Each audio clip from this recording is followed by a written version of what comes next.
Hello, my kiddos. Okay, so last time, Theoden, king of Rohan, led the army of Rohan out towards Isengard to go to war against Isengard. But they met part of the army on the way. Well, one of the soldiers that was left from the part of the army that the orcs of Isengard had already defeated.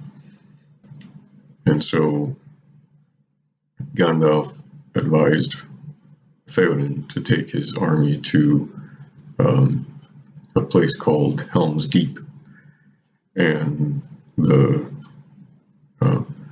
had already told the rest of the people not in the army, to go to Helm's Deep, so they're going to go meet the other people there.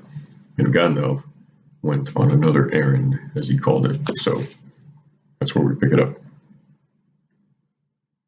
While Theoden was speaking, Gandalf rode a short way ahead, and he sat there alone, gazing north to Isengard and west to the setting sun. Now he came back. "Ride, Theoden," he said. "Ride to Helm's Deep. Go not to the fords of Isen, and do not tarry in the plain. I must leave you for a while. Shadowfax must bear me now on a swift errand." Turning to Aragorn and Eomer and the men of the king's household, he cried, "Keep well the Lord of the Mark till I return. Await me at Helm's Gate. Farewell." He spoke a word to Shadowfax, and like an arrow from the bow, the great horse sprang away. Even as they looked, he was gone. A flash of silver in the sunset, a wind over the grass, a shadow that fled and passed from sight. Snowmane snorted and reared, eager to follow, but only a swift bird on the wing could have overtaken him. "What does that mean?" said one of the guards to Hama. "That Gandalf Greyhame has need of haste," answered Hama. "Ever he goes and comes unlooked for." "Wormtongue, were he here, would not find it hard to explain," said the other. "True enough," said Hama, "but for myself, I will wait until I see Gandalf again." "Maybe you will wait long," said the other. The host turned away now from the road to the fords of Isen, and bent their course southward. Night fell, and still they rode on. The hills drew near, but the tall peaks of Thrihirn were already dim against the darkening sky. Still some miles away, on the far side of the Westfold Vale, a great bay in the mountains, lay a green combe, out of which a gorge opened in the hills.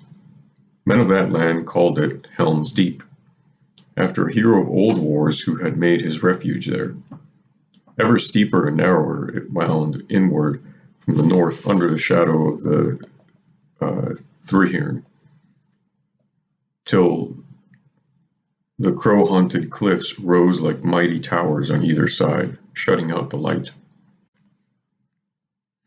At Helm's Gate, before the mouth of the deep, there was a heel of rock thrust outward by the northern cliff. There upon its spur stood high walls of ancient stone, and within them was a lofty tower. Men said that in the far-off days of the glory of Gondor, the Sea Kings had built here this fastness with the hands of giants. The Hornburg it was called, for a trumpet sounded upon the tower echoed in the deep behind, as if armies, long forgotten, were issuing to war from caves beneath the hills.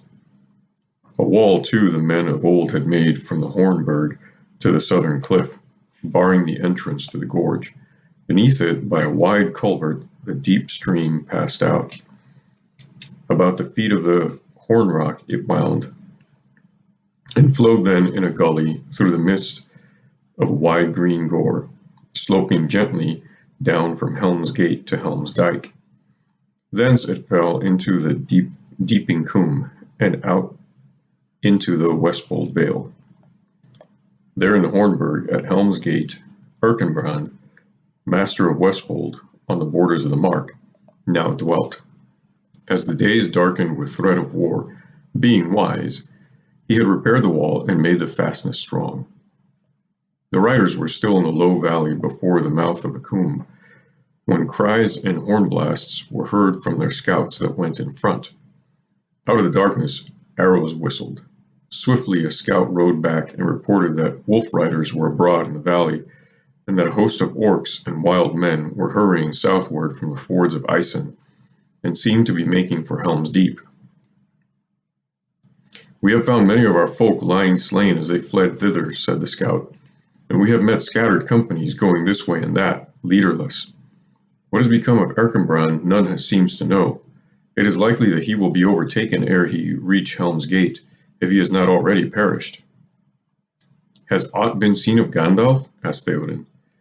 "Yes, lord. Many have seen an old man in white upon a horse passing hither and thither over the plains like a wind in the grass. Some thought he was Saruman. It is said that he went away ere nightfall towards Isengard. Some say also that Wormtongue was seen earlier, going northward with a company of orcs." "It will go ill with Wormtongue if Gandalf comes upon him," said Theoden. "Nonetheless, I miss now both my counselors, the old and the new. But in this need we have no better choice than to go on, as Gandalf said, to Helm's Gate, whether Erkenbrand be there or no. It is known how great is the host that comes from the north?" "It is very great," said the scout. "He that flies counts every foeman twice, yet I have spoken to stout-hearted men, and I do not doubt that the main strength of the enemy is many times as great as all that we have here." "Then let us be swift," said Eomer. "Let us drive through such foes as are already between us and the fastness. There are caves in Helm's Deep where hundreds may lie hid, and secret ways lead thence upon the hills." "Trust not to secret ways," said the king. "Saruman has long spied out this land. Still in that place our defense may last long. Let us go." Aragorn and Legolas went now with Eomer in the van. On through the dark night they rode, ever slower as the darkness deepened and their way climbed southward, higher and higher into the dim folds about the mountain's feet. They found few of the enemy before them. Here and there they came upon roving bands of orcs, but they fled ere the riders could take or slay them. "It will not be long, I fear," said Eomer, "ere the coming of the king's host will be known to the leader of our enemies, Saruman, or whatever captain he has sent forth." The rumor of war grew behind them. Now they could hear, borne over the dark, the sound of harsh singing. They had climbed far up into the deeping coombe when they had looked back. Then they saw torches, countless points of fiery light upon the black fields behind, scattered like red flowers, or winding up from the lowlands in long flickering lines. Here and there a large blaze leapt up. "It is a great host that follows us hard," said Aragorn. "They bring fire," said Theoden, "and they are burning as they come, rick, cot, and tree. This is a rich vale, and had many homesteads. Alas for my folk!" "Would that day was here, and we might ride down upon them like a storm of the mountains," said Aragorn. "It grieves me to fly before them." "We need not fly much further," said Eomer. "Not far ahead now is Helm's Dyke, an ancient trench and rampart scored across the coombe, 2 furlongs below Helm's Gate. There we can turn and give battle." "Nay, we are too few to defend the dyke," said Theoden. "It is a mile long or more, and the breach in it is wide." "At the breach our rearguard must stand if we are pressed," said Eomer. There was neither star nor moon when the riders came to the breach in the dyke, where the stream from above passed out, and the road beside it ran down from the Hornburg. The rampart looked suddenly before them, a high shadow beyond the dark pit, and as they rode up, a sentinel challenged them. "The Lord of the Mark rides to Helm's Gate," Eomer answered. "I, Eomer, son of Eomund, speak." "This is good tidings beyond hope," said the sentinel. "Hasten, the enemy is on your heels." The host passed through the breach and halted on the sloping sward above. They now learned to their joy that Erkenbrand had left many men to hold Helm's Gate, and more had since escaped thither. "Maybe we have 1,000 fit to fight on foot," said Gamling. an old man, the leader of those that watch the dike. But most of them have seen too many winters as I have, or too few as my son's son here. What news of Erkenbrand? Word came yesterday that he was retreating hither with all that is left of the best riders of Westfold, but he has not come.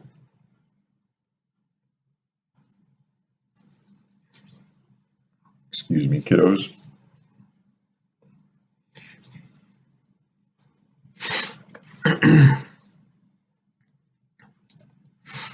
I fear that he will not come now, said Eomer. Our scouts have gained no news of him, and the enemy fills all the valley behind us.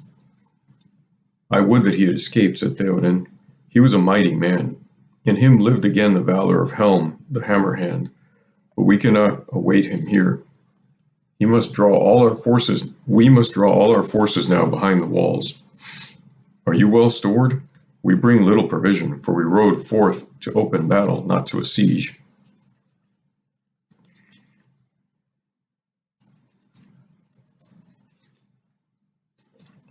Excuse me. Behind us in the caves of the deep are 3 parts of the fold of the folk of Westfold. Old and young, children and women, said Gamling. But great store of food, and many beasts and their fodder have also been gathered there. That is well, said Eomer. They are burning or despoiling all that is left in the vale. If they come to bargain for our goods at Helm's Gate, they will pay a high price, said Gamling. The king and his riders passed on. Before the causeway that crossed the stream they dismounted. In a long file they led their horses up the ramp and passed within the gates of the Hornburg. There they were welcomed again with joy and renewed hope, for now there were men enough to man both the burg and the barrier wall. Quickly Eomer set his men in readiness. The king and the men of his household were in the Hornburg, and there also were many of the Westfold men. But on the Deeping Wall and its tower, and behind it, Eomer arrayed most of the strength that he had, for here the defense seemed more doubtful, if the assault were determined and in great force. The horses were led far up the deep, under such guard as could be spared. The Deeping Wall was 20 feet high, and so thick that 4 men could walk abreast along the top, sheltered by a parapet over which only a tall man could look. Here and there were clefts in the stone through which men could shoot. This battlement could be reached by a stair running down from a door in the outer court of the Hornburg. 3 flights of steps led also up onto the wall from the deep behind, but in front it was smooth, and the great stones of it were set with such skill that no foothold could be found at their joints, and at the top they hung over like a sea-delved cliff. Gimli stood leaning against the breastwork upon the wall. Legolas sat above on the parapet, fingering his bow and peering out into the gloom. "This is more to my liking," said the dwarf, stamping on the stones. "Ever my heart rises as we draw near the mountains. There is good rock here. The country has tough bones. I felt them in my feet as we came up from the dike. Give me a year and 100 of my kin, and I would make this a place that armies would break upon like water." "I do not doubt it," said Legolas, "but you are a dwarf, and dwarves are strange folk. I do not like this place, and I shall like it no more by the light of day. But you comfort me, Gimli, and I am glad to have you standing nigh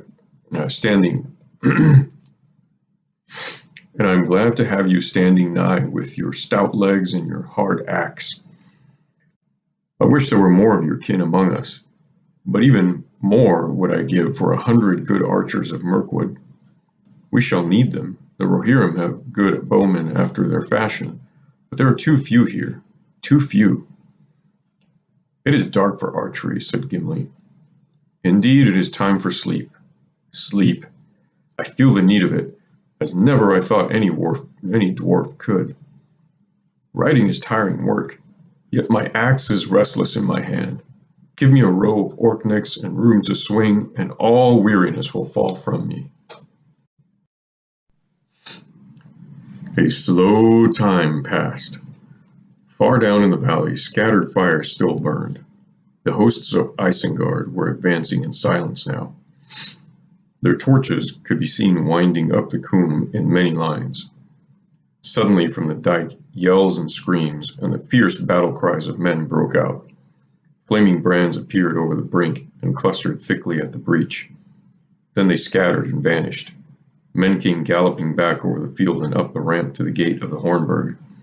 The rear guard of the Westfolders had been driven in. "The enemy is at hand," they said. "We loosed every arrow that we had and filled the dike with orcs, but it will not halt them long. Already they are scaling the bank at many points, thick as marching ants. We have taught them not to carry torches." It was now past midnight. The sky was utterly dark, and the stillness of the heavy air foreboded storm. Suddenly the clouds were seared by a blinding flash. Branched lightning smote down upon the eastward hills. For a staring moment the watchers on the walls saw all the space between them and the dike lit with white light. It was boiling and crawling with black shapes, some squat and broad, some tall and grim, with high helms and sable shields. Hundreds and hundreds more were pouring over the dike and through the breach. The dark tide flowed up the walls from cliff to cliff. Thunder rolled in the valley. Rain came lashing down. Arrows thick as the rain came whistling over the battlements and fell clinking and glancing on the stones. Some found the mark. The assault on Helm's Deep had begun, but no sound or challenge was heard within. No answering arrows came. The assailing hosts halted, foiled by the silent menace of rock and wall. Ever and again the lightning arose, the lightning tore aside the darkness. Then the orcs screamed, waving spear and sword and shooting a cloud of arrows at any that stood revealed upon the battlements. And the men of the mark, amazed, looked out, as it seemed to them, upon a great field of dark corn, tossed by a tempest of war, and every ear glinted with barbed light. Brazen trumpets sounded. The enemy surged forward, some against the deeping wall, others towards the causeway and the ramp that led up to the Hornburg gates. There the hugest orcs were mustered, and the wild men of the Dunlin fells. A moment they hesitated, and then on they came. The lightning flashed and blazoned upon every helm and shield. The ghastly hand of Isengard was seen. They reached the summit of the rock. They drove towards the gates. Then at last an answer came. A storm of arrows met them, and a hail of stones. They wavered, broke, and fled back, and then charged again, broke and charged again, and each time, like the incoming sea, they halted at a higher point. Again trumpets rang, and a press of roaring men leaped forth. They held their great shields above them like a roof, while in their midst they bore two trunks of mighty trees. Behind them orc archers crowded, sending a hail of darts against the bowmen on the walls. They gained the gates. The trees, swung by strong arms, smote the timbers with a rending boom. If any man fell, crushed by a stone hurling from above, two others sprang to take his place. Again and again the great arms swung and crashed. Eomer and Aragorn stood together on the deeping wall. They heard the roar of voices and the thudding of the arms, and then in a sudden flash of light they beheld the peril of the gates. "Come," said Aragorn, "this is the hour when we draw swords together." Running like fire they sped along the wall and up the steps and passed into the outer court upon the rock. As they ran they gathered a handful of stout swordsmen. There was a small postern door that opened in an angle of the burg wall on the west, where the cliff stretched out to meet it. On that side, a narrow path ran round towards the great gate, between the wall and the sheer brink of the rock. Together Eomer and Aragorn sprang through the door, their men close behind. The two swords flashed from sheath as one. "Guthwine!" cried Eomer. "Guthwine for the mark!" "Anduril!" cried Aragorn. "Anduril for the Dunedain!" Charging from the side, they hurled themselves upon the wild men. Anduril rose and fell, gleaming with white fire. A shout went up from the wall and tower. "Anduril! Anduril goes to war! The blade that was broken shines again!" Dismayed, the rammers let fall the trees and turned to flight, but the wall of their shields was broken as by a lightning stroke, and they were swept away, hewn down or cast over the rock into the stony stream below. The orc archers shot wildly and then fled. And that's where we stop tonight, kiddos. I love you always and forever, no matter what.